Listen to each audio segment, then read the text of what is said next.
DYSP पदावर असलेल्या एक जबाबदार व्यक्ती अंजना कृष्णा IPS यांनी ज्या पद्धतीनं राज्याचे उपमुख्यमंत्री अजितदादा यांच्याशी वार्तालाप केलाय, स्वतः तो व्हिडिओ पण शूट केलाय, लोकांना त्यांच्या सहकाऱ्यांना तो व्हिडिओ व्हायरल करायला लावलाय. जे शेतकरी न्याय मागायला आले होते त्या शेतकऱ्यांच्या डोक्यावर बंदूक लावण्याचं काम त्यांच्या बॉडीगार्ड अंगरक्षकांनी केलंय.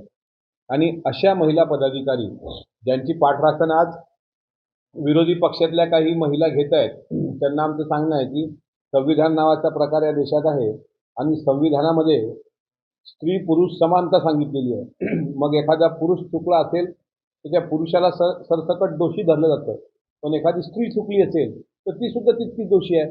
या सर्व प्रकरणाच्या तळाशी जर तुम्ही गेलात तर अजितदादांचं काहीही चुकलेलं नाही. दादांची ती नेहमीची बोलण्याची पद्धत आहे.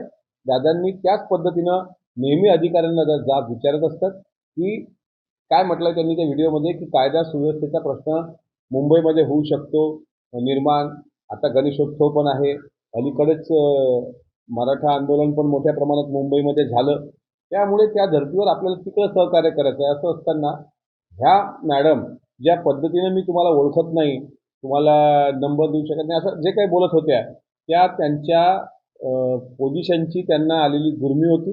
आणि त्यांची पाठराखण करणाऱ्या यशोमतीताई ठाकूर त्यांना बोलताना भान राहिलं नाही आणि ते म्हणतात की गुंडांची पाठराखण त्या करतायत, म्हणजे अजितदादा करतायत. तर शेतकऱ्यांना गुंड ठरवण्यापर्यंत मजल तुमची जाते.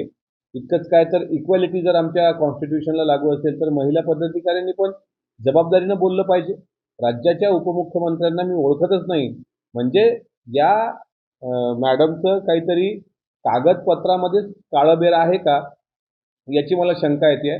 पूजा खेडकरनी ज्या पद्धतीनं दिव्यांगांचा लाभ लाटला त्या पद्धतीने अंजना कृष्णाची काही पोस्टिंग झाली आहे का अशी शंका मला आहे. कारण ज्या राज्यात आपण आलात, ज्या राज्यात तुम्ही खाताय महाराष्ट्रामध्ये, त्या महाराष्ट्राचे मुख्यमंत्री आणि उपमुख्यमंत्री जर तुम्हाला माहीत नसतील तर तुमची निवड प्रक्रिया ही सदोष आहे. त्यामुळे केंद्रीय लोकसेवा आयोगाकडे मी स्वतः पत्राद्वारे अशी विनंती केलेली आहे की अंजना कृष्णा ह्या मॅडमच्या सगळ्या कागदपत्रांची फेर तपासणी करा आणि जर नियमबाह्य निवड प्रक्रिया राबवल्या गेली असेल किंवा याच महिलेच्या अशा पद्धतीच्या वागण्यानंतर असं लक्षात येतं की धाकदपट करून जर अशा या महिलेने फर्जी कागदपत्र ठेवून अशा परीक्षा उत्तीर्ण केल्या असतील तर चौकशी झाली पाहिजे, असं पत्र मी UPSCला म्हणजे अर्थातच केंद्रीय लोकसेवा आयोगाला लिहिलं आहे.